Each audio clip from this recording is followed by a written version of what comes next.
This is problem number 6, section 8.4. We actually did one almost identical to this in class, but if you missed it, then you can you'll be able to learn at this particular point. Now, let's think of the logic of what we're going to do here. All these trig substitution problems involve a something squared minus a variable squared. So to find the variables, we're going to let u equal the square root of x squared. So u will be x, and we'll call a, we have a squared, so a will be 5. So those are the two. This is the variable, this is the constant. And because we have constant squared minus the variable squared, we know that we would use the sine of the angle to set this whole procedure up. So we're going to draw a right triangle, and we're going to make the opposite side x, and we're going to make the hypotenuse 5, because opposite over hypotenuse is the sine. And we always have the variable in the numerator and the constant in the denominator. So first thing we're going to do is find out what the third side is, and if you use the Pythagorean theorem, you'll get this squared minus that squared, take the square root. So we get 25 minus x squared, and if we didn't get that, and that didn't match up, then we obviously have done something wrong. So now we have this term, and we can use the relationship between all these properties, these values, and the trig function. So the first thing we do is you use the function that we use to set the problem up, and we say the sine of theta is the opposite side length over the hypotenuse. So we multiply both sides by 5 and solve for the x variable. So we have x is equal to 5 times the sine of theta. So that's one substitution we can make. We're going to calculate dx, and dx is going to be 5 times the derivative of the sine, which is the cosine, and then we multiply by d theta because we're dealing with differentials there. So we can now substitute that for dx. The only thing we have left is this square root term, and so that always involves the trig function, which is the ratio of the side that involves the square root and the side that involves the constant. So this is the adjacent side to this angle. This is the hypotenuse. So the cosine is the function, the trig function that involves those two terms, the ratio of those two terms. So the cosine of theta is 25 minus x squared divided by 5. And so we want to solve for that square root term, because that's what we're going to do as a substitution. So we get 5 times the cosine of theta. So we have x, we have dx, and we have the square root of 25 minus x squared. So that's all we need. And so we'll add the second page here and do the substitution.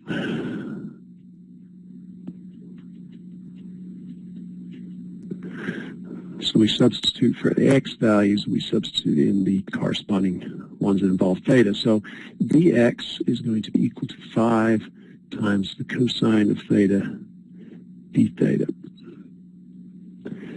We divide by x squared. X is 5 sine of theta. We square that because we have x squared. And then we multiply by the term that involves this radical, which is going to be 5 times the cosine of theta d theta. Okay, then we simplify. That means canceling out terms. Not simply, simplify. So what can we cancel out? Well, the 5's cancel out, the cosines cancel out. We're going to have 10 over 25, which we'll simplify, but we won't do that yet. So let's include what we have so far. 10 d theta is in the numerator. In the denominator, we have 5 squared, which is 25, times the sine squared of theta. And so before we integrate, we can do one more. Each of these is divisible by 5, so we'll get 2/5. And we can also rewrite this. 1 over the sine is the cosecant, so we can say that's the cosecant. The cosecant squared of theta d theta. Okay, now we can just do the simple trig integration because we go to page 520. We see that there is an integral for the cosecant squared of theta, and it's negative the cotangent. So the integral would be the constant 2/5 times negative the cotangent of, where are we here?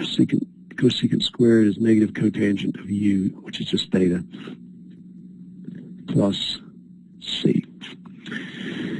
And because this is in terms of the trig functions, we have to go back to the original triangle, and the cotangent of an angle is going to be the adjacent side length over the opposite side length. We remember that the tangent is opposite over adjacent, so the cotangent is adjacent over opposite. So now we just plug in what the values are for those lengths. The adjacent is the square root of 25 minus x squared, and the opposite is x. So now we can just plug in. So the answer will be negative 2/5 the cotangent of theta, which is equal to the square root of 25 minus x squared divided by x. And that all added to the arbitrary constant. And just making sure I did all that right. And it looks like I did. So we're in good shape.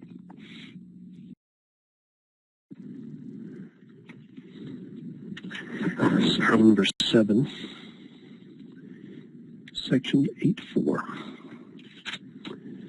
So it's very similar to 6. We just have, so we're going to use the same substitutions that we had previously. So I'm going to still do it so you can hear me do it again.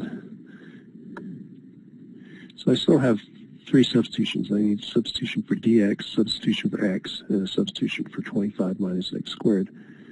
Because it's 25 minus x squared, I know that the sine is going to be the function that I want to use. So the variable is the opposite side, and the constant, the square root of this thing, is the square root of this is the opposite side, and the square root of that is the hypotenuse, and therefore the adjacent side is 25 minus x squared, which corresponds to that. So we start off with the sine of theta is equal to the opposite over the hypotenuse. We multiply both sides by 5 to get that. To get dx, we take the derivative. Derivative of the sine is the cosine. Then we look at the cosine of theta from our diagram, which involves the square root term and the constant term. And that is the adjacent over the hypotenuse, and we divide by the hypotenuse. So if we multiply this out, we'll find out that 25 minus x squared is equal to 5 times the cosine of theta. So for our x substitution, we use this. For our dx substitution, we use that. And for this part, we use that. So same as number 6, as far as the substitutions are concerned. So we go back to the original equation. So the numerator becomes 5 cosine of theta. The denominator, which is x, becomes 5 sine of theta. And dx becomes equal to 5 cosine of theta d theta. 5 cosine theta, theta, 5 cosine theta, 5 sine theta. You see those cancel out. And what I end up with is cosine squared theta d theta divided by the sine of theta. And I got another 5. I got a 5 here from there. 5 cosine squared theta. So what possibilities are there? We could rewrite it in terms of sines and cosines. We could use the Pythagorean identity to replace this. I think that makes the most sense to me. So what we'll do is we will, the cosine of theta is equal to 1 minus the sine of theta. squared. Cosine squared is equal to minus sine squared. We divide by the sine. So that ends up with two integrals. So we have 5 times 1 over the sine of theta, d theta. And then we have minus from here, still 5, the integral of, so we have sine squared divided by sine. That just leaves sine of theta, d theta. So the sine, 1 over the sine is equal to the cosecant of theta, d theta. We have an integral for that in the table, and we have an integral for the sine of theta, d theta. So the integral of the cosecant of theta, again, I have to go back to page 383 because I don't remember it exactly. It involves some kind of natural log deal. So the integral of cosecant, which is number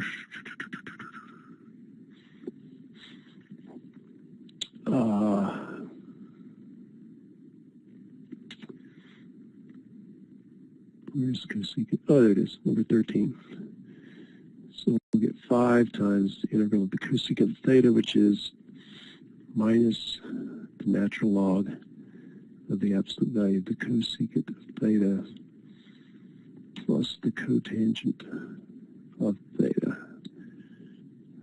And we get minus 5 times the integral of the sine, which is number 8, which is negative the cosine of theta, plus c. So we've completed the derivation in terms of theta, but now we have to go back again. So rather than going all the way back, let's just redraw our triangle that we started at originally. So these were the 3 sides. Triangle theta. So the cosecant of theta is 1 over the sine. The sine is the opposite over the hypotenuse, so the cosecant is the hypotenuse over the opposite. The cotangent is equal to the adjacent over the opposite, because the tangent is opposite over adjacent. So the adjacent is, so I'm not doing that yet. Okay, we'll do that in a second. Cosine of theta is equal to the adjacent over the hypotenuse.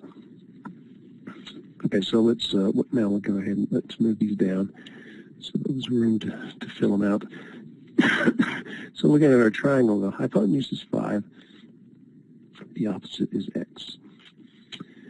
The cotangent is adjacent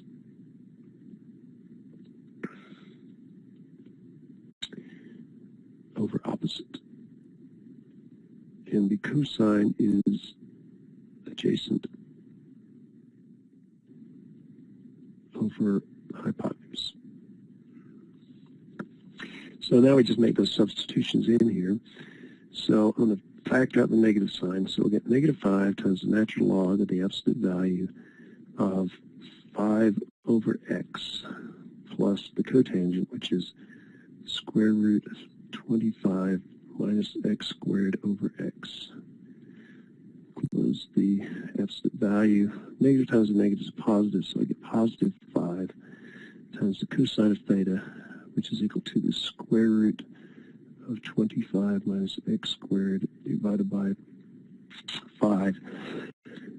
And we add c, but you see the 5's cancel out.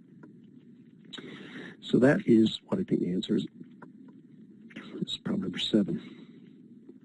So reading, I get 5 times the natural log.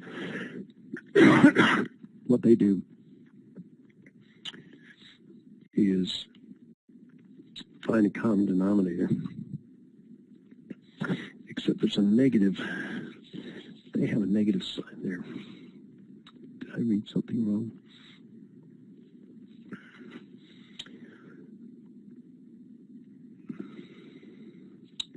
The integral of the cosecant is negative.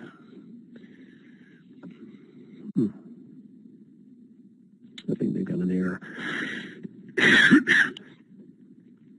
Because I don't see a negative sign, so I think I'm right. What they've got is the natural log of cosecant of theta minus the cotangent of theta, but it's not minus the cotangent of theta, it's plus the cotangent of theta.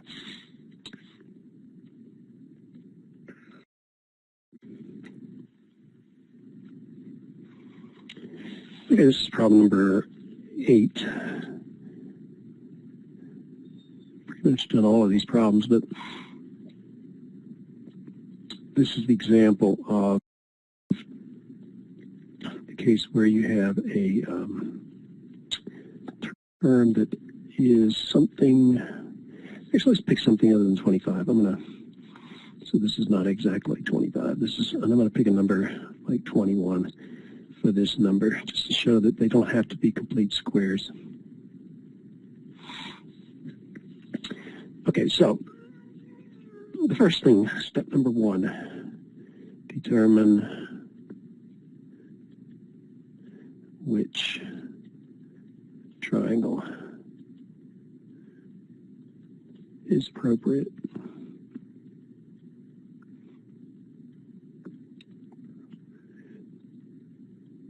And what we're doing is we're finding it for the term square root of 21 minus x squared. So the best thing to do is to draw the triangle. It's just a generic right triangle. And we put the angle theta there. And what we have is 21 minus x squared. So the 21 part is going to be the hypotenuse. And it's going to be the square root of 21, because we always do the square root of these terms. And then we have to choose whether the x part of the term is going to be the opposite or the adjacent. Either one would work, but we either use sine, tangent, or secant. In this case, it would be the sine. So we're going to call this x, the opposite side. So from these two sides, you can use the Pythagorean theorem. And what that's going to do is it's going to say this squared minus that squared is equal to that squared. Pythagorean theorem says this squared plus that squared equals that squared. So this adjacent side to the angle is going to be 21 square root of 21 squared minus that squared. So that's the appropriate triangle. If it was x squared plus 21, we'd use the tangent. Draw that, x would be the tangent, x would be the opposite side, and square root of 21 would be the adjacent side, and the hypotenuse would be the square root of x squared plus 21. And if it was x squared minus 21, then we'd use the secant. So this would be x, and this would be the square root of 21. And so this third side would be the square root of x squared minus 21. Yes, okay. So once you do that, then step 2 is write out trig function that involves the ratio x divided by the square root of 21. So that's the non-complicated sides. We always have the variable divided by the constant. So what is that? Well, the trig function that is the opposite length over the hypotenuse is the sine. So you say the sine of theta is equal to opposite over hypotenuse.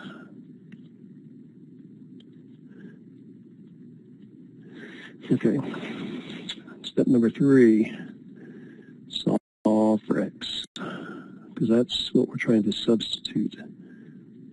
So you get x is equal to square root of 21 times the sine of theta.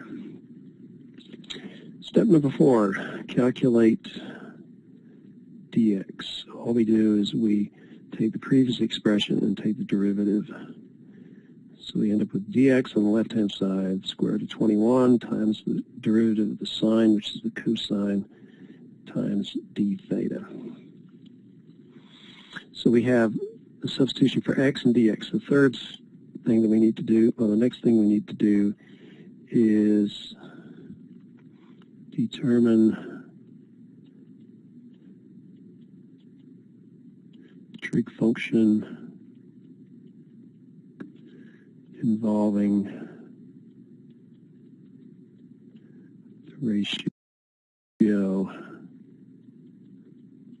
of the square root term, which is 21 minus x squared, and constant term square root of 21, which is the hypotenuse. Well, that turns out to be square root of 21. That's the adjacent side. And the square root of 21 is equal to the hypotenuse. Adjacent of our hypotenuse is the cosine. Step number 6. Solve for the square root term. So all you have to do is take the previous thing and multiply by the square root of 21.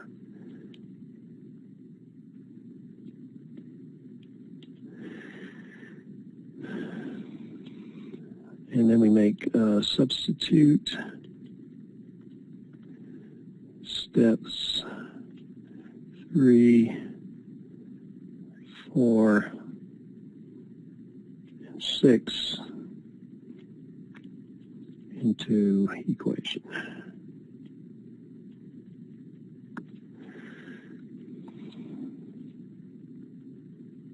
So I got to do that. So what our original equation, so let's write the original equation down. X squared divided by the square root of 21 minus x squared dx becomes,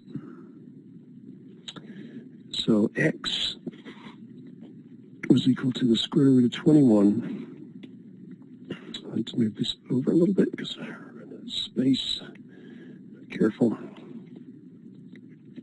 Square root of 21 times the sine of theta, and we square that. We multiply by dx, which is the square root of 21 times the cosine of theta, and hopefully I can still move this over.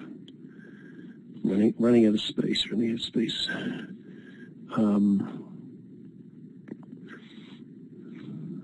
going to have to shrink everything up here, so let me do that.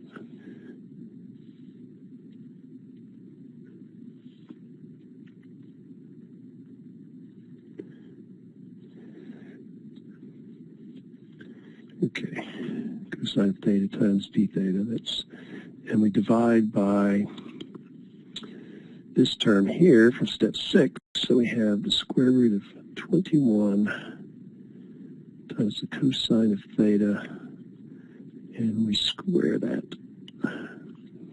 No, we don't square it. We don't have to square it. Okay, so that is equal to 21 square root of cosine of theta. We have square root of 21 sine theta, which is x. We square that times dx, which is square root of 1 cosine theta d theta. And then we simplify. So step number 8, simplify.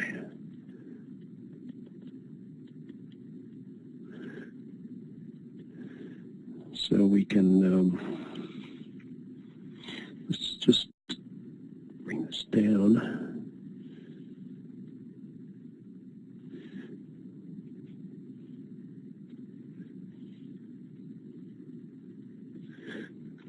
And then we'll mark through what we don't. So this cancels out with that. This cancels out with that.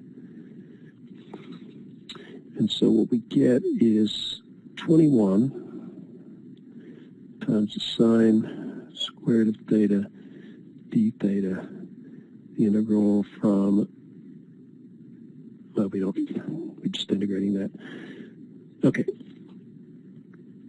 Step number 8, integrate.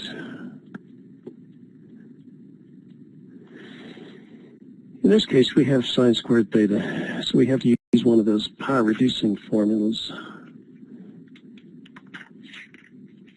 So I have to go look in the book for that because I don't remember what it is. Here we go. Okay. So sine squared theta is 1 minus cosine.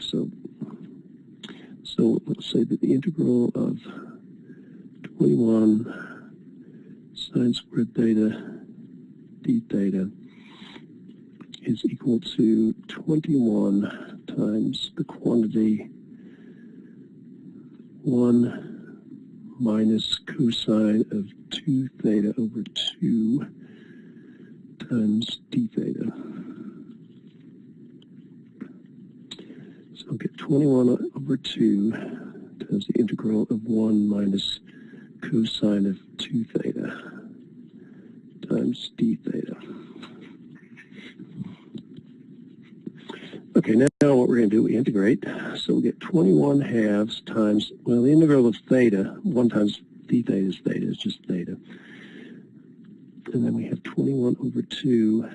The integral of cosine of 2 theta is going to be 1 half times the sine of 2 theta.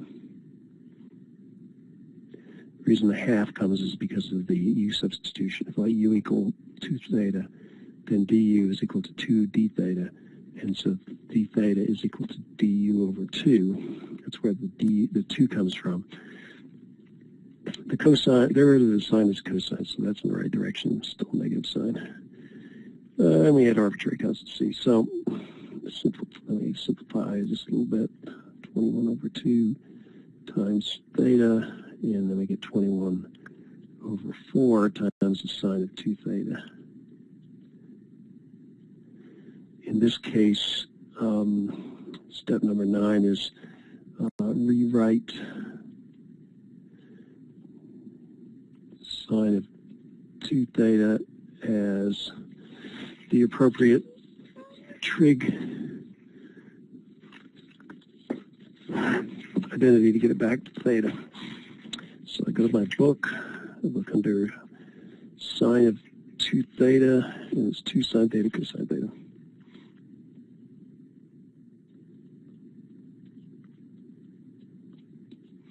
So my result becomes 21 divided by 2 times theta minus 21 divided by 4 times 2 sine theta cosine theta plus c. Okay, those can simplify that out. And then go back to the triangle. So let's just do the triangle again. So in this case, we had x square root of 21. This was 21 minus x squared. So then what we have to do, find theta from the triangle geometry.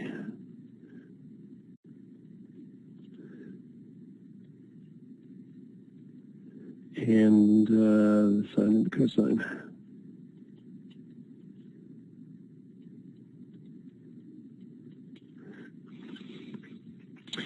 So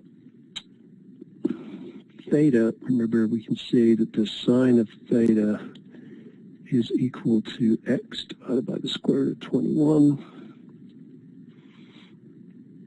And so then we take the arc sine of the sine of theta, and here we have the arc sine of x divided by the square root of 21.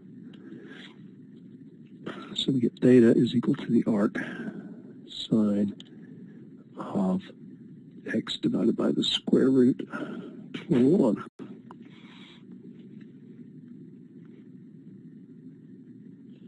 So let's call this step 11. So that's that. We also know that the sine of theta, well, we already have the sine of theta up here. And the cosine of theta is equal to the adjacent over the hypotenuse. So we have the square root of 21 minus x squared divided by the square root of 21. And so we have that. So now we can plug them back in. 12. Use these substitutions to rewrite integral results in terms of x. So we get 21 over 2 times the arc sine of x divided by the square root of 21. And then we have minus 21 over 2 times sine of theta times cosine of theta. So the sine of theta is x divided by the square root of 21 times cosine of theta, which is the square root of 21 minus x squared divided by the square root of 21. Add our arbitrary constant c. Step number 13. Simplify. And so we just get 21 halves the arc sine of x divided by the square root of 21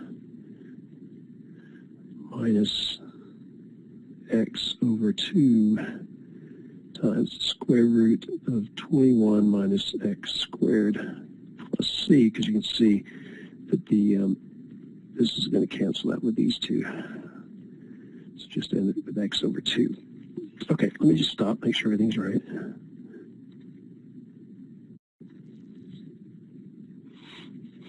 Okay, so I've looked at the whole thing, and apparently I've done it correctly. So here's another example for you.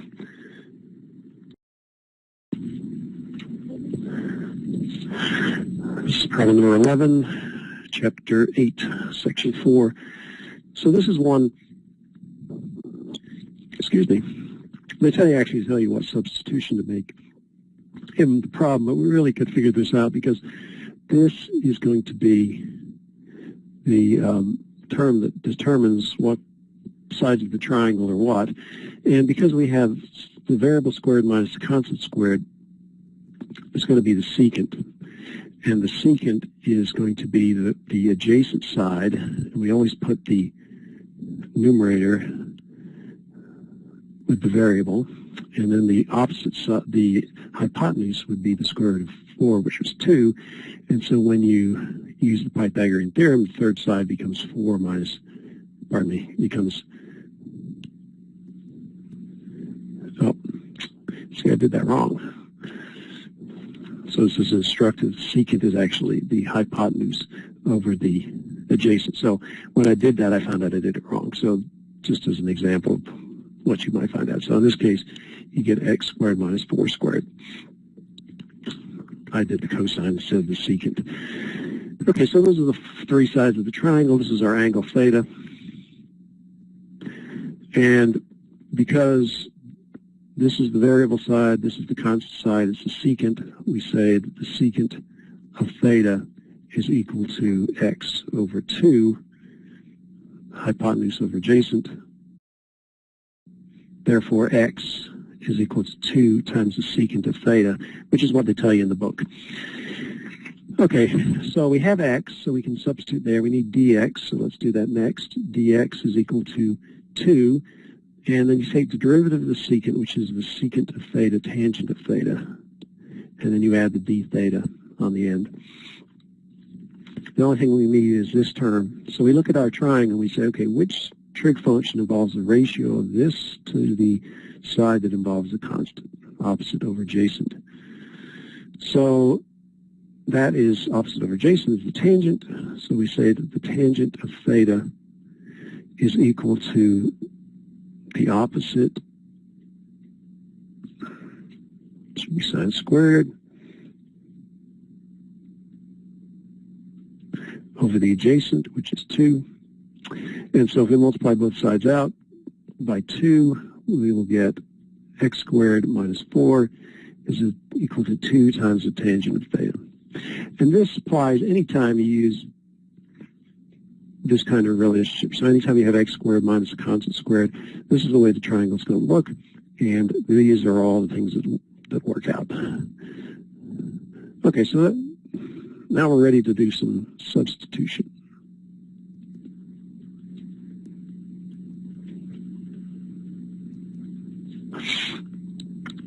So for x, we put in 2 secant of theta. So we took 2 secant of theta cubed.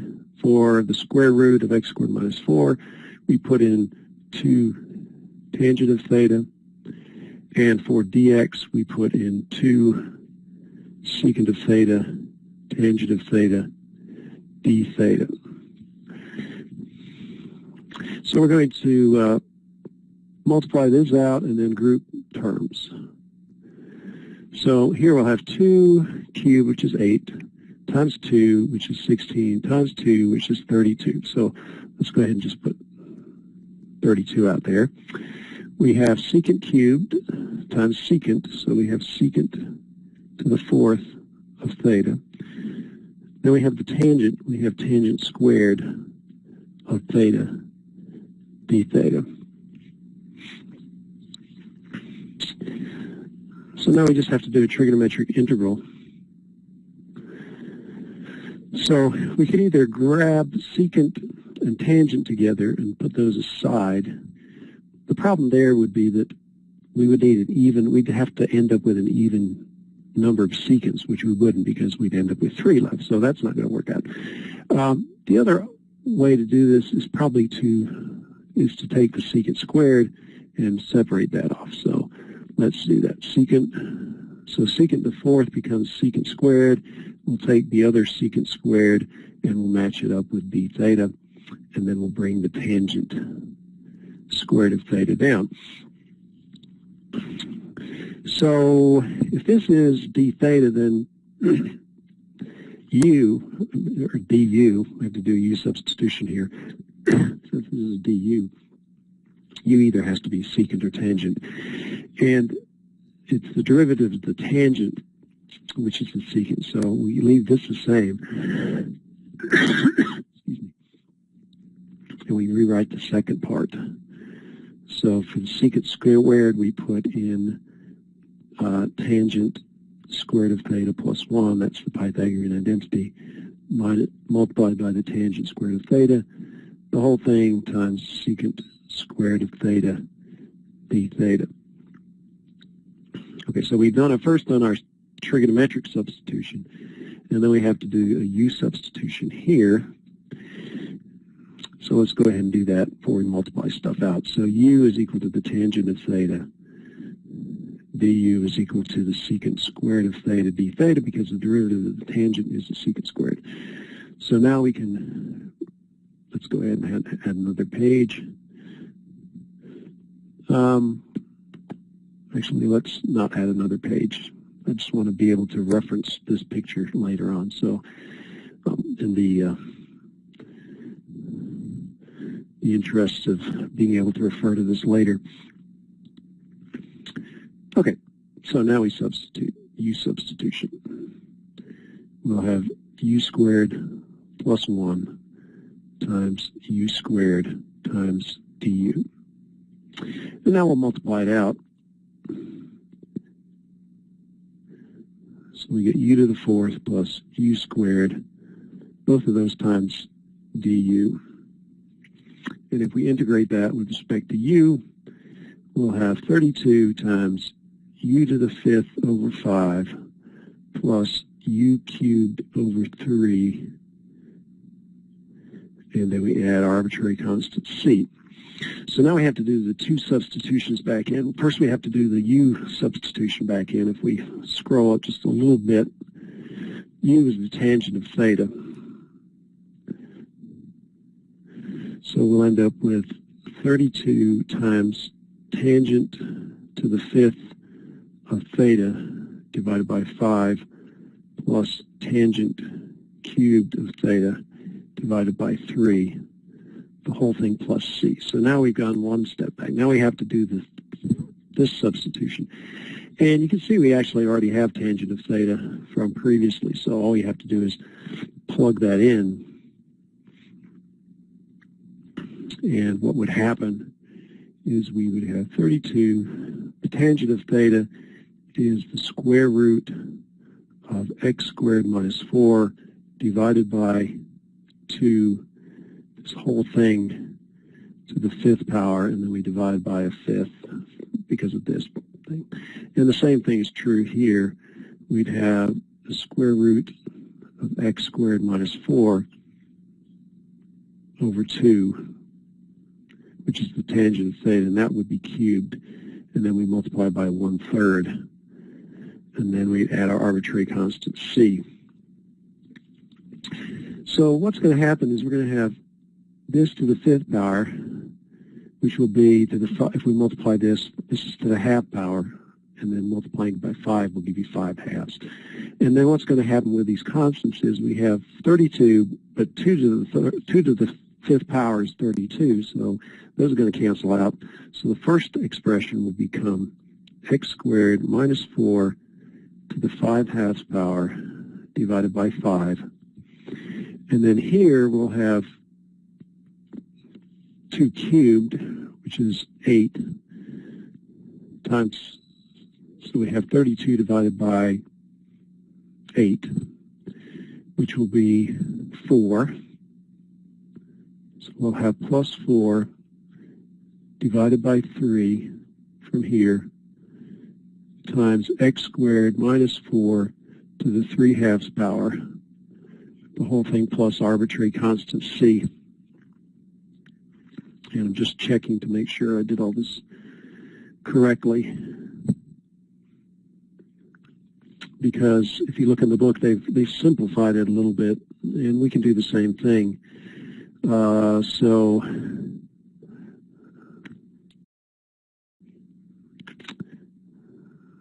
Okay, they actually did it slightly differently, but they ended up with this same thing right here, 32 tangent cubed over 3 tangent 5th over 5. Okay, so the question is, once you substitute it back in, they've factored it anyway.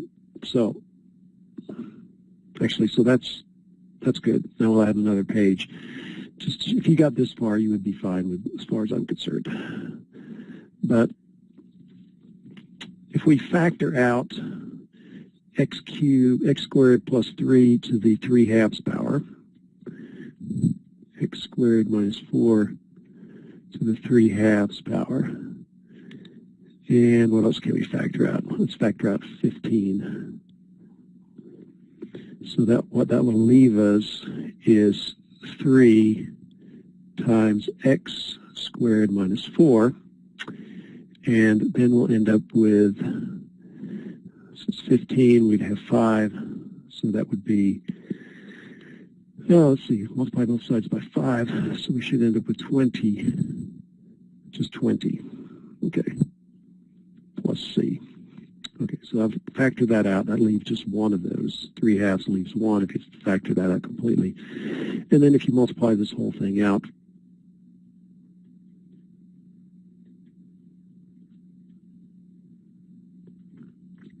you'll have 3x squared minus 12 plus 20 plus c. And then we end up with x squared minus 4 divided by 15 is to the 3/2 power times 3x squared plus 8 plus c. And that, I think, is the answer that's in the back of the book. Okay, so that's how you get to it. Now, one thing before we finish, this is a little more insight into this. We could actually use another technique to solve this problem. And I'm just going to outline it. I'm not going to do the whole thing. But let me copy this to the last page, or an additional page, and paste in. We can do a u substitution for this. So what we do is we'd say u is equal to x squared minus 4. Therefore, du would be equal to 2x dx. And then we could solve for x. So we'd have x squared is equal to u minus 1. Therefore, x is equal to u minus 1 to the 1/2 power. And so we could rewrite this original equation as x squared times the square root of x squared minus 4. And then we would include one of the x's with that. And if we multiplied by 2 and divided by 2, you can see this part would be equal to du. This part would be equal to u. And this part would actually be equal to u minus 1.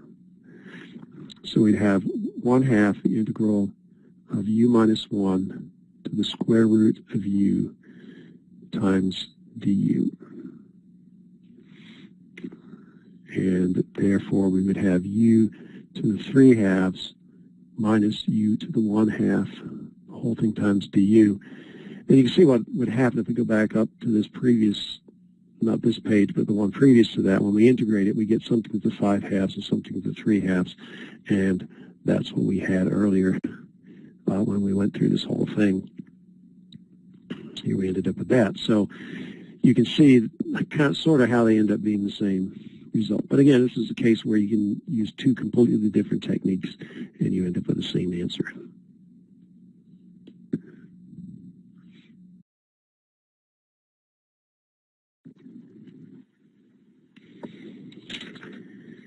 Okay, this is problem number 12, section 8.4. So we have the integral of x cubed over the square root of x squared minus 4 dx. Again, because we have x squared minus 4, we're going to use the secant. It's just like we did in problem 11. So it's exactly the same substitutions that we'll come up with. But we use the secant. So we take the x term here, 5, I keep putting 5, 5 on my brain. So x and 2, because we have the square root of x squared is x, square root of 4 is 2. And so the opposite side is x squared minus 4. X squared minus 2 squared. And so we start with the secant of theta is the hypotenuse over the adjacent. So we solve for x. So we have that substitution. We need dx, so we take the derivative. The derivative of the secant is the secant of theta times the tangent of theta, then multiplied by d theta. We look at the function that involves the square root term and the constant, which is opposite over adjacent, which is the tangent. So the tangent of theta is equal to the square root of x squared minus 4 over 2. And we solve for the square root term because that's what we're trying to substitute for. So now we have the substitutions. For x, we'll put in this. For this, we'll put in that. And for this, we'll put in that. So now we're going to rewrite the original integral, which is algebraic, and we end up with 2 secant theta cubed times dx, which is 2 secant theta tangent theta d theta. And we divide by the square root of x squared minus 4, which is 2 tangent of theta. So you see the 2's cancel out here, tangent cancels out there, so we end up with basically 8 from 2 cubed, secant cubed theta times secant theta d theta. We don't even have a denominator. Okay, then we end up, finally, we'll factor out the 8, and we end up with secant to the 4th of theta d theta. So how do we do that? Well, obviously, we're going to have to take secant away because all we have is secant. So we'll take secant squared because that is the derivative of the tangent. So this part's going to be, this will be, in terms of u substitution, this will be u du. But that doesn't work for that because the derivative of secant is secant tangent, so you have to use the trig substitution. So this first secant squared becomes 1 plus tangent squared theta, and the second secant squared theta is the du part. So this is du, and u is equal to, well, actually we got 2 parts, so that's be careful here. So really we have 2 integrals. We have 8 times the integral of secant squared of theta d theta, and then we have 8 times the integral of tangent squared theta secant squared theta d theta. So I'm just taking 1 times that, moving it separate from the second part. The derivative of the integral of secant is the tangent. Secant squared is the tangent, so that just becomes the tangent of theta. In the second part, we use this u substitution. So u is equal to the tangent, and secant squared theta d theta is equal to du. So now we can integrate that polynomial. So we get u cubed over 3. I'll go ahead and add my arbitrary constant at this point. And then now we substitute u back in to get it back all in terms of theta. So we'll have u cubed, which is tangent cubed theta. I'm actually going to just keep it as tangent theta cubed because we're going to have to make the substitution here in a second to then do the trig substitutions. So now we're basically doing the back substitutions to get it back in terms of x. So this was x, this was 2, this was the square root of x squared minus 4. So the tangent, that's all we need really. The tangent of theta is square root of x squared minus 4 divided by 2. Opposite over adjacent. So the first term is going to become 8 over 2, which is 4. So we'll get 4 times the square root of x squared minus 4. Then we'll have 8 divided by 2 again, which is 4. So we'll end up with 4, but we have a 3 still left here. And we're going to have the square root of x squared minus 4 cubed, which is basically to the 3/2 power. And that's the final answer. Let's see if that's correct or not. Yeah, they always like to factor out stuff. So if we factor out a 4, is that what they do? No, I should factor out a 3. A 1/3. Factor out 1/3. So this becomes, they factor out 2 things. They factor out 1/3 and then the square root of x squared minus 4. So what happens here is this becomes 12, because if I multiply 12 times 1/3, I get 4, and then I have this term. In the second case, this just becomes 4, and since I took the square root out, I'm left with, took the 1/2 power out, I'm left with the whole power. So I get x squared minus 4 just to the first power. And then we just kind of clean things up here. So we have 4x squared, and we'll have minus 16 plus 12, which would be minus 4.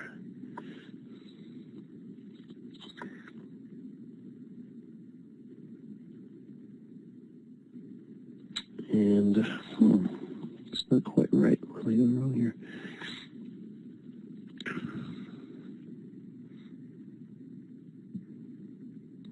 Oh, yeah.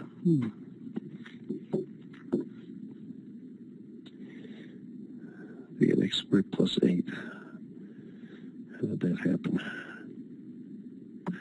Okay, I'll pause it here and figure out what I did wrong. If I did something wrong.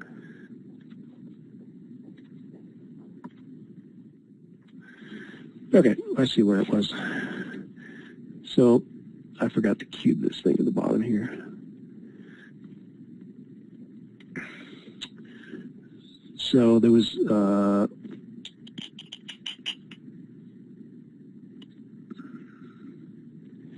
let me make sure I did this right. Let's do it all over again here. So we had 8 divided by 2 is 4. Okay, now for the second part, I've got that thing cubed, which is going to give me 8 in the denominator. And then I have 8 here and 3 there. So those cancel out. And so I only have a third, which means I only have a coefficient of 1 in front of there, which means that when I do this part, I get x squared, then 12 minus 4 is 8. And that is the answer they have.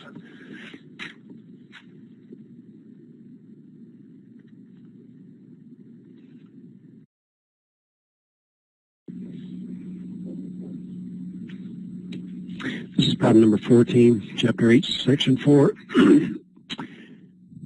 So we look at the equation, and we see that the term in the square root is 1 plus x squared. So this involves two terms that are added to each other that are positive.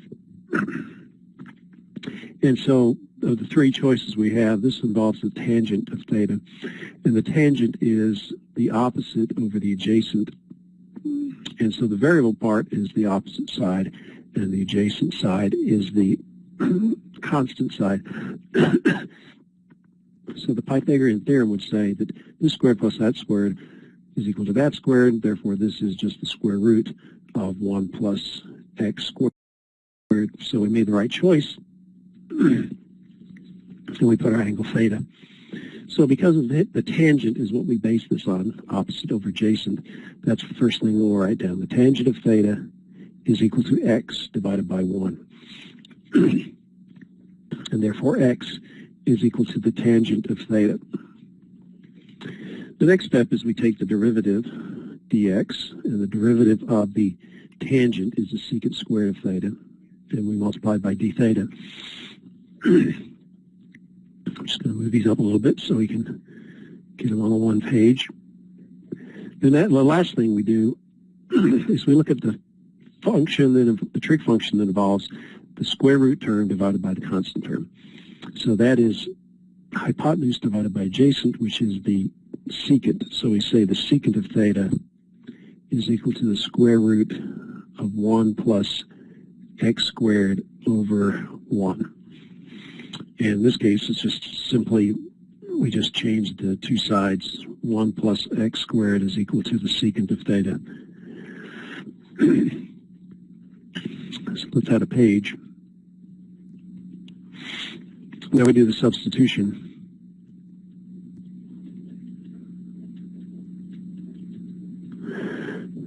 So what we end up with is 9 times x cubed. X is the tangent of theta. And we cube that. And we multiply by dx, which is secant squared of theta, d theta. And then we divide by everything by the square root of 1 plus x squared, which is equal to the secant of theta. We simplify by canceling things out. And so what we'll end up with in this case is 9 times tangent cubed of theta. This secant cancels out with one of those secants, so we end up with one secant left over d theta. So again, in this case we have a trig integral, and we're going to have to choose u and du so that it works out right. Well, we can't really pick out a secant squared, which would be one of the two choices. Secant squared of theta d theta would be 1 du. The other is secant tangent. So let's go ahead and do that and see how it works out. So we take one of the tangents, so now that becomes the tangent squared of theta, and then we group secant of theta, tangent of theta, d theta together. And the derivative of the tangent is the secant squared, so that's not going to work, but we can use the Pythagorean identity. So I'm going to factor out the 9. The tangent is going to be equal to the secant squared of theta minus 1 times the secant of theta, tangent of theta, d theta. So we have two integrals. We have secant squared theta times secant theta tangent theta, and we just have secant and tangent theta. And each one of them are going to require a different approach, so let's just break those up into two parts. So we get secant squared of theta times secant theta tangent theta d theta, and the second integral will be negative 9 times the integral of just the secant of theta tangent of theta d theta. Well, this is just a simple integral. It's on page 520. And the derivative, the integral of the secant tangent is the secant. Here, we're going to do a u substitution. And we're going to let u equal the secant of theta. Therefore, du is equal to the secant of theta, tangent of theta, d theta. So this matches up with du. This will be u squared. So we'll end up with 9 times the integral of u squared du for the first integral. This is u, this is du. And the second integral is just the integral of secant theta, tangent theta, d theta.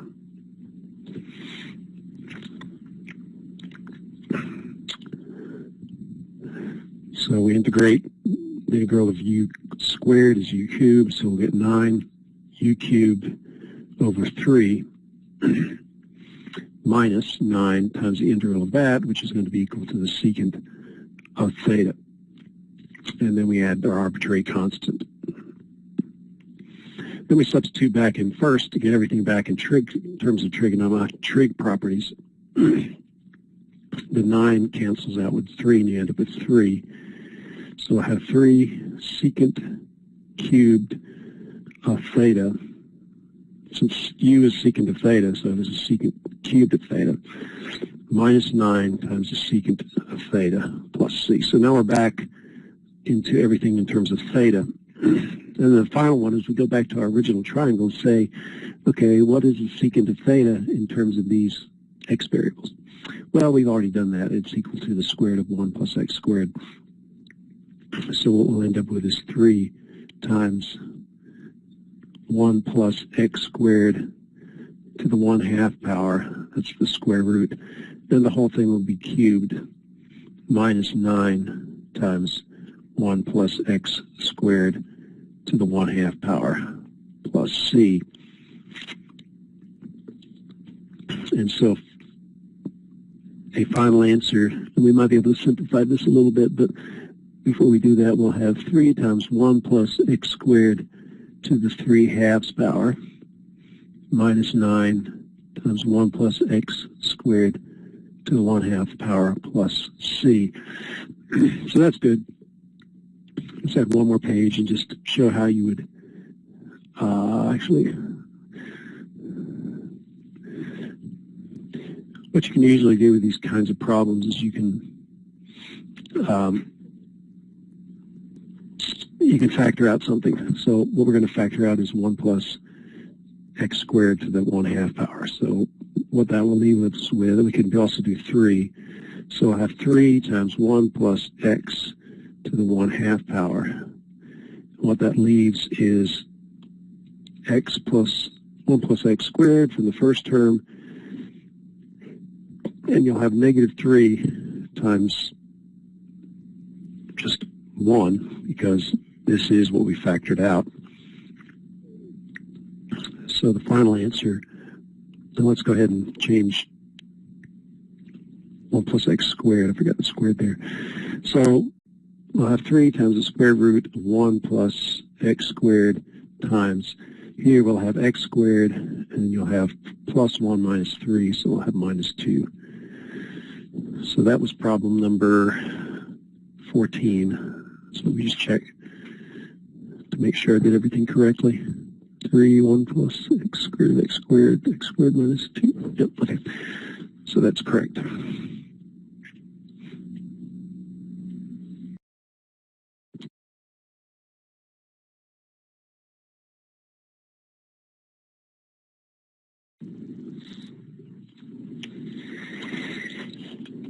Okay, so this is problem number 15. This is the third kind of substitution we have. At first it may seem like doesn't fit, but it does, because we first think about square roots, but if you square a square root, you get just the term without the square root, and you square it again, you get another term. So we do have 1 plus something squared, and it's squared, so ultimately it'll end up being something to the 4th power. We'll see here in a second. So because it's a plus stuff, they're all positive, then we use the tangent of theta. So the tangent is the opposite over the adjacent. So I take the square root of x squared to get that, and the square root of 1 to get that. And so my hypotenuse is 1 plus x squared, take the square root. Pythagorean theorem. So we use the tangent of theta, since that's the function that involves the variable and the constant, the ratio of the variable to the constant. So in this case, x is just equal to the tangent of theta. Okay, we don't actually need x in the substitution, but we need it as a intermediate step. So we get secant squared theta is the derivative of the tangent. So now we have dx. And the third case is we find a function that involves this divided by the constant, which is the secant. So the secant of theta is the hypotenuse divided by the adjacent. And then we solve for it.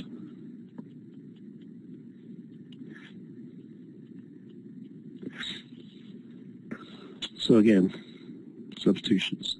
We don't need x in this case for the substitution directly. We need it indirectly. And here, we use that there. Okay, how does that work? Well, the square root of 1 plus x squared is 1 plus x squared. And therefore, the square root of 1 plus x squared to the 4th is going to be 1 plus x squared squared. So that's what we're going to do. So the original integral dx is secant squared theta dx. I mean secant squared theta d theta.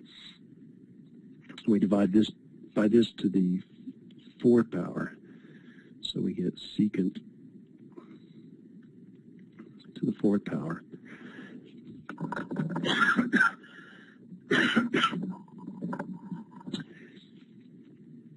And then we simplify. So you can see we can get rid of secant squared theta. And 1 over secant is cosine.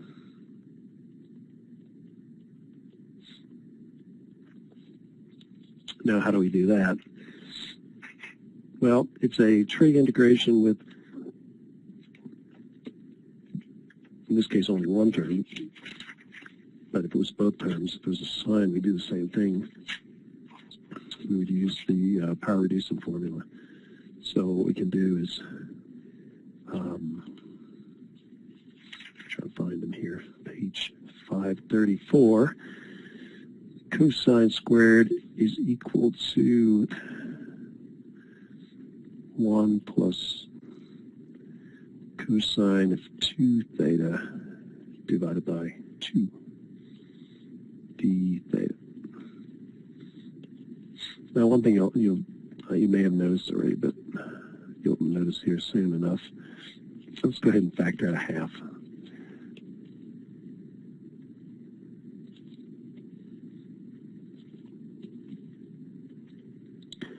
So we'll have half, then you just get the integral of d theta. Then you have a half times the integral of the cosine of 2 theta d theta. So I'm just broken this into 2 parts, factored out the half, the 2 in the denominator. The integral of theta is equal to d theta is theta. And the integral of the cosine of 2 theta, it's going to be 1/2 times the sine of 2 theta plus c. How did I do that? Well, you could use u substitution, where u is 2 theta. So du would be equal to 2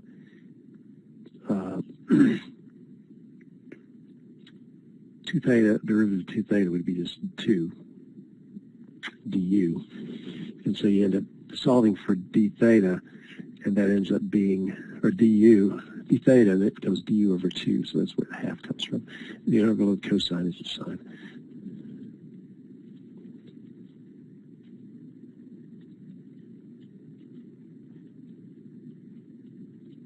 So the other question is, we haven't done this, I don't think, before. How do you handle the 2 theta thing?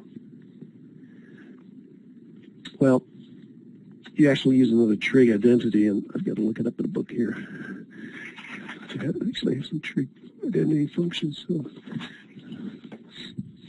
So we go to the front of the book. We've got formulas. And the sine of 2 theta is 2 sine theta cosine theta. So this will become 1/4 times 2 sine theta cosine theta. And that allows us to then go back to our original drawing. So let's draw a picture of a triangle where we're using the tangent. So tangent is opposite over adjacent, and this was the 1 plus x squared. Tangent is 1 over. Okay, so I wonder what the tangent is. So tangent of theta is equal to x. So if we want to solve for theta, we would take the inverse tangent of both sides. So you take the arctangent of the tangent of theta on the left-hand side, and then you get the arctangent of x on the right-hand side. So arctangent both sides. The arctangent of the tangent is just theta.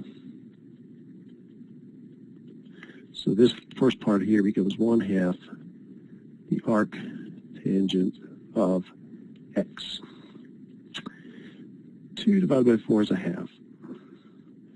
Then we multiply by the sine of theta. So what is the sine of theta? The sine of theta is opposite over hypotenuse. So we get x divided by the square root of 1 plus x squared. Put that in there. X divided by the square root of 1 plus x squared. That's sine of theta. Cosine of theta is adjacent over hypotenuse. So that's 1 divided by the square root of 1 plus x squared. So the second term becomes 1 over the square root of 1 plus x squared plus c. And you see we have square root of x plus 1 plus x squared times the square root of x plus 1 squared, so that can be simplified.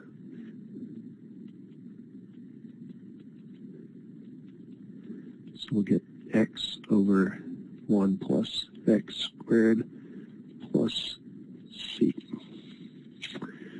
Okay, let's check our answer. It's number 15.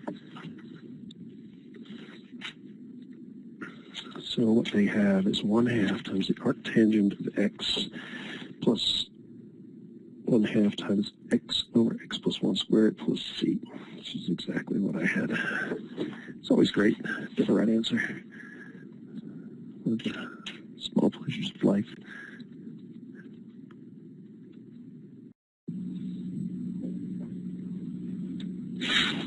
Okay, we're on problem 25, section 8.4. So we have an equation of the form of the square root of a constant squared minus a variable squared. And so that fits our sine function the best. Then we can verify that by just plugging in the values. And we're going to let's say u is equal to 2x, so u squared is 4x squared, and the constant part would be 4, which is the square root of 16. So the sine is going to be 2x over 4. Opposite, that's not the sine.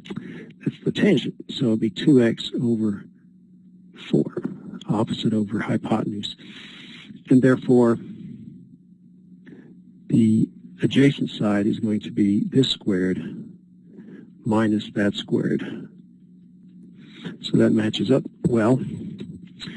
So we take the function that was used to define the triangle, the trig function, which is the sine of theta, and that's just going to be 2x over 4. And if we solve for x, we would find out that x is equal to 2 times the sine of theta. And that's because this will cancel out with one of the 2's in that 4, and there'll be 2 left over, so you have 2 times sine of theta. And then we have dx is equal to 2 cosine of theta d theta. And then we take the term, the trig function involves this square root term divided by the constant term, which is the cosine. So we say cosine of theta is equal to the square root of 16 minus 4x squared, all divided by 4. Therefore, the square root of 16 minus 4x squared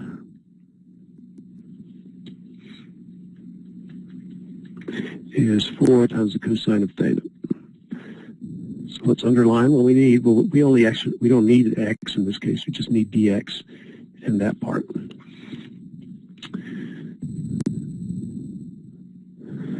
So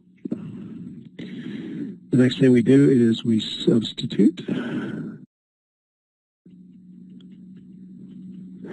So our original integral becomes 4 cosine of theta, that's this part, times dx, which is 2 cosine of theta d theta. And so we can factor the 8 out. 4 times 2 is 8. You end up with cosine squared of theta d theta. This is one of these trig integrations where we have to use the power reducing formula. So I'm going to go look in the book on page 534. The bottom of the page, we're given the power reducing formulas. And so we can rewrite this integral. Instead of cosine squared, we have 1 plus the cosine of 2 theta divided by 2, the whole thing times d theta.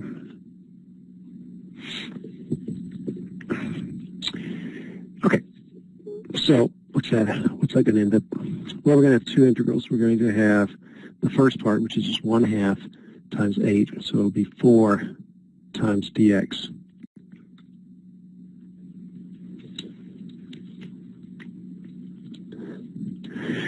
And the second part will be also 4 plus 4 times the integral of the cosine of 2 theta d theta. And so when you integrate cosine of 2 theta, well, when you integrate both of these, you'll get 4 times x plus, oh, sorry, not 4 times x, this should be theta. So we get 4 times theta. The integral of 2 cosine of 2x is 1/2 the sine of 2 theta. So we'll have 1/2 times 4, which will be 2, times the sine of 2 theta plus c. And now we're going to plug back in, and the issue now is I don't know how to do this part. So we have to go and use the trig identity again. So you can, if you go to the front of the book, I think there is a formula for that. The sine of 2, this is the double angle formula. So we can take this function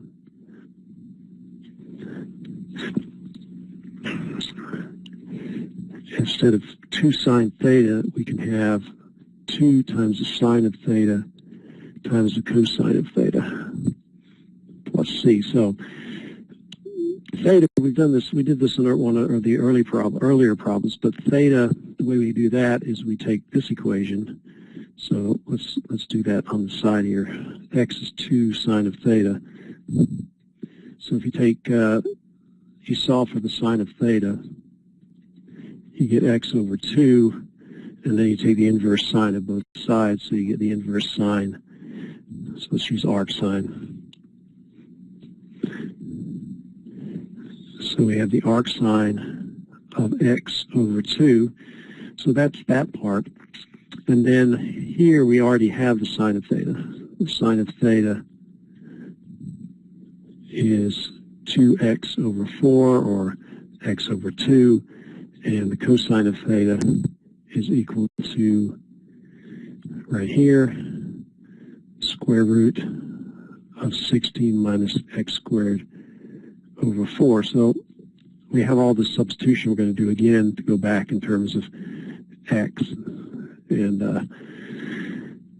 so let's do that. So we should get 4 times the arc sine of x over 2 plus 4, because we get 2 times 2, times the sine of theta, which is x over 2, times the cosine of theta, which is the square root of 16 minus x squared over 4. So I think the final answer would be 4 times the arc sine of x over 2 plus, okay, these 4's cancel out, so we'll end up with x times the square root of 16 minus x squared, the whole thing divided by 2, and I forgot the arbitrary constant when I was doing that. So that's problem number 25, and I'm just checking the answer. And I think I made a mistake somewhere here.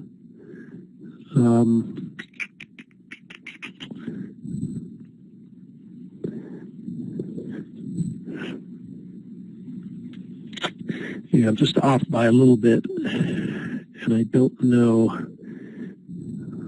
what I did here. Okay, so let me go back. I think I know what I did. I think it was right here. Yeah, I just copied something down wrong. So this is 16 minus 4x squared. So let me correct that here. So this should be 4x squared.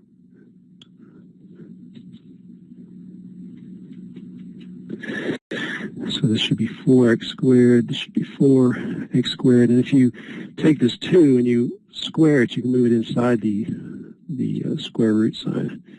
So that 1/2 becomes 1/4 when it moves inside, so we end up with x times the square root, and we multiply by 1/4, so we'll have 4 minus x squared plus c, and that's the final answer.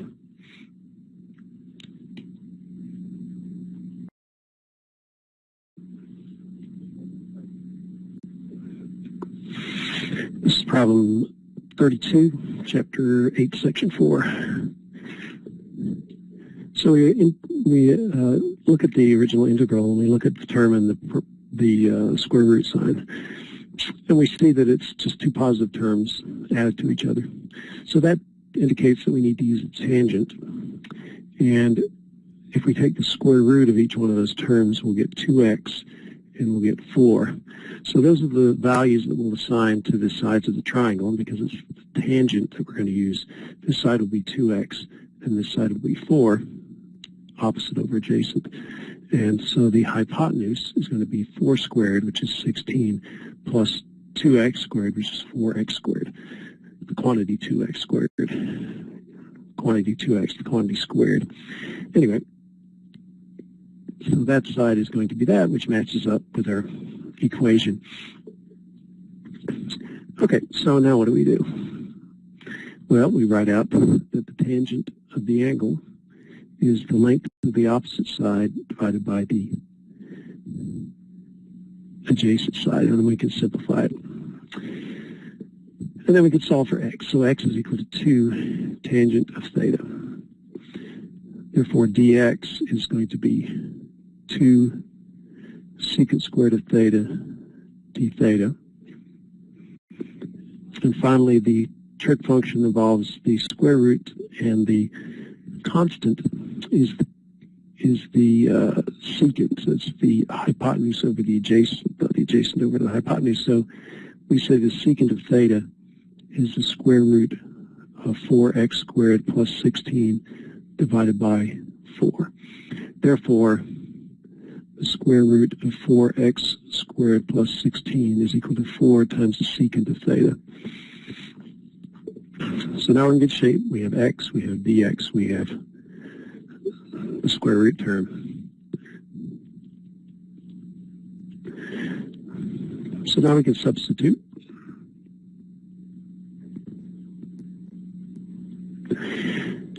So our original integral becomes, well, first we have dx, which is 2 secant squared of theta d theta. We divide by x, which is 2 tangent of theta. And then we multiply by the square root of 4x squared plus 16, which is 4 times secant of theta. And then we simplify.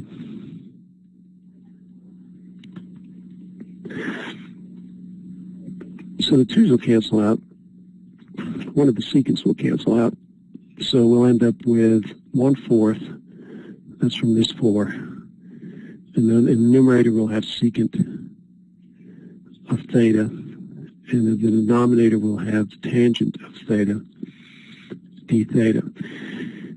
And now we can use the properties of the original functions here, secant and tangent, in terms of sine and cosine. So the secant is 1 over the cosine. The tangent is the sine over the cosine.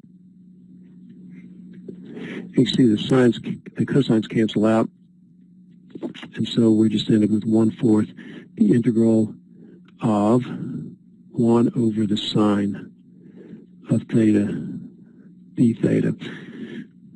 Now, if you remember, if you want to find the result of this complex fraction, we take the reciprocal of this, which would be cosine over sine. The cosines cancel out, and the sine is in the denominator. And then we rewrite the sine as the cosecant. And then we say, we have an integral for that. So we go to page 520. And the integral of the cosecant is,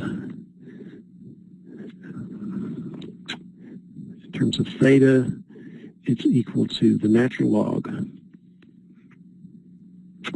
Where are we here? Cosecant. It's actually minus the natural log.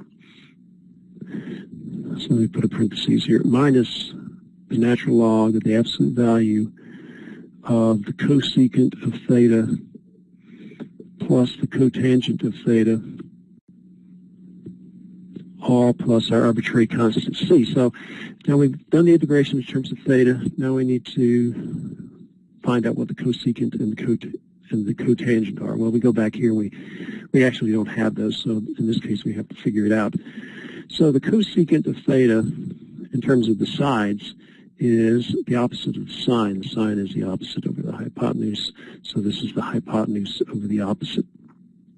And the hypotenuse is the square root of 4x squared plus 16. The opposite is 2x. And the cotangent of theta is the adjacent over the opposite. It's the reciprocal of the tangent. So the adjacent is 4 and the opposite is 2x.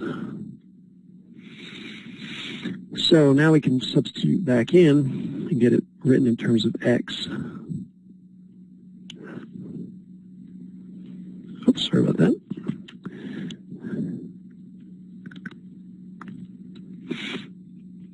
So we have 1/4. Let's put a negative sign out front. The natural log of the absolute value of the cosecant, which is the square root of 4x squared plus 16 divided by 2x, plus the cotangent, which is 4 over 2x. That whole thing plus c. And this is problem 32. And yeah, okay, so that's right. Just have to clean it up just a little bit. Here, the 2 can be made 4 inside the integral. We did this last time in a previous problem. So this will become the same as, instead of 4x squared, we just have x squared. Instead of 16, we have 4, because this 2 becomes 1/4 inside the radical. And you divide by x. And then here we just have 2x. And you can see we have the same denominator, so we can do one last step where we just combine these two into one fraction. So it would be the square root of x squared plus 16 plus 2, all divided by x, plus c. So that's the answer.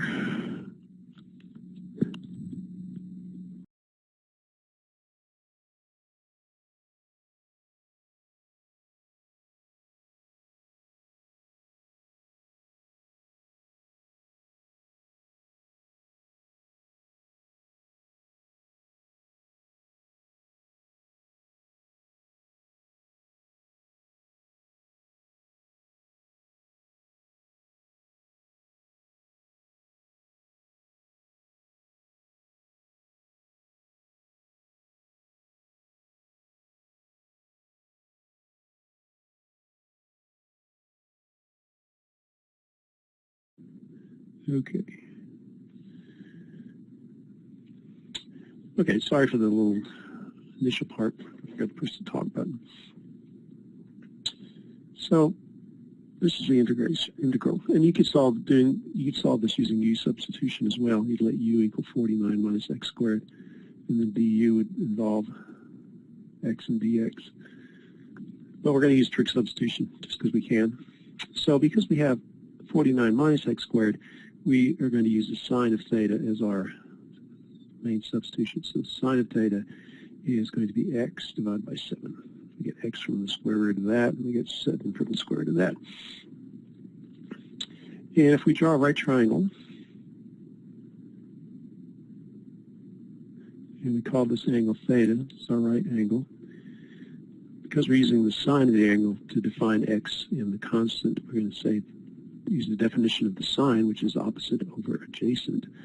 And that's not the what am I doing? That's tangent. Okay, let's try it again. So it's the opposite over the hypotenuse. So this squared plus that squared equals 7 squared, or if we solve for this side length, it's going to be 49 minus x squared. So we take the original trig function and we solve for x. So we multiply both sides by 7. And then we need, so we have x, and we have a substitution, trig substitution for x. We need a trig substitution for dx. So the derivative of 7 sine theta is 7 cosine of theta d theta. And we need a substitution for this. Well, we go to our triangle and we say, okay, what trig function involves this, the square root term divided by the constant term, adjacent over hypotenuse? Well, the adjacent over the hypotenuse is the cosine. So we can say the cosine of theta is equal to the square root of 49 minus x squared divided by the hypotenuse, which is 7. And therefore, we can multiply both sides by 7 and solve for the term in the square root. We get 7 cosine of theta. Now we can make 3 substitutions for x, dx, and square root of 49 minus x squared. So we get 5 times x, which is 7 sine of theta, times dx, which is 7 cosine of theta d theta. all divided by square root of 49 minus x squared, which is 7 cosine of theta. Then usually there's some simplifications we can make. And so we can cancel those out because the 7 divided by 7 is 1. Cosine theta divided by cosine theta is 1. So we get 5 times 7 is 35. 35 times the integral of the sine of theta d theta. Okay, so you go to the book, if you don't remember this, the integral of the sine is negative the cosine. And we add our arbitrary constant c. So that gives us negative 35 cosine of theta plus c, and then we have to go back and see if we have the trig function. We have the sine of theta, we have the cosine of theta. So we're actually, in this case, all set, but we could do all the other trig functions. With tangent of theta would be equal to x over the square root of 49 minus x squared, and the secant of theta would be equal to 7 divided by the square root of 49 minus x squared. The cosecant of theta would be equal to 7 divided by x. The cotangent of theta would be equal to the square root of 49 minus x squared divided by x. So these are all the other functions that we could use the right triangle to find out. We don't need those at this time, but in other cases we do need them. So you get negative 35. The cosine of theta is equal to the square root of 49 minus x squared divided by 7 plus c. And so 35 divided by 7 is 5. So negative 5 times the square root of 49 minus x squared plus c. So that's the answer. So that was one problem we did. The other one we had was the integral of dx divided by 25 plus x squared, the whole thing raised to the 3/2 power. And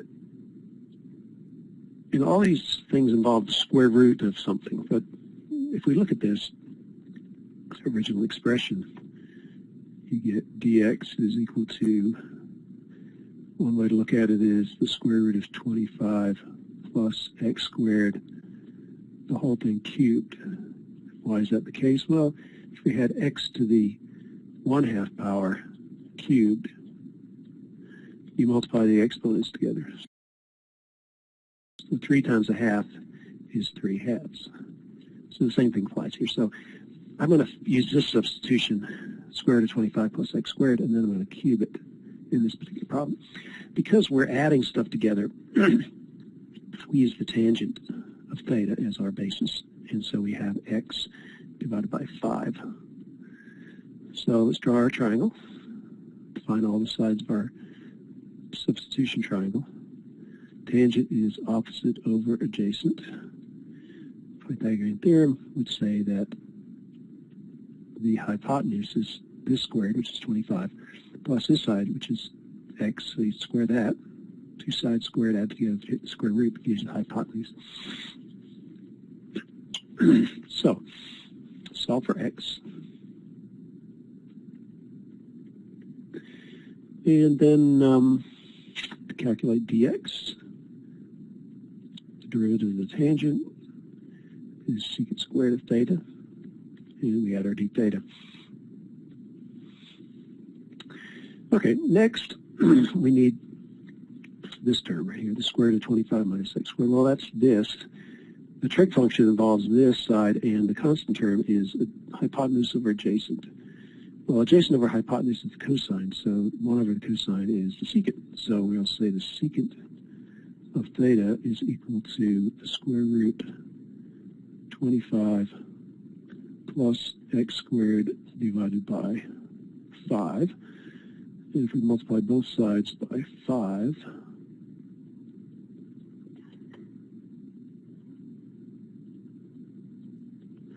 we get it's equal to 5 secant theta. So what we're going to do is substitute into our original equation. Dx is 5 secant squared theta d theta. The square root of 25 plus x squared is 5 secant theta from here. And we cube that. So before we integrate, we're going to simplify. So we have 5 secant squared theta d theta in the numerator. The denominator, we cube the 5, which is 125, and then we have secant cubed of theta. So 5 divided by 125, 125 divided by 5 is 25, so we'll get 1/25, which I'm going to take outside the integral. And then we have secant squared divided by secant cubed, so that's the same as 1 over secant of theta. We have 1 left after we cancel them out. Now, the tendency would be to say, okay, what's the integral of 1 over secant theta d theta? But we want to move things to the numerator if possible, which you can do. So 1 over the secant, the cosine, or the secant of theta is 1 over the cosine. So the cosine of theta is 1 over the secant. So that means that this becomes the cosine of theta d theta instead of 1 over the secant. That's d theta.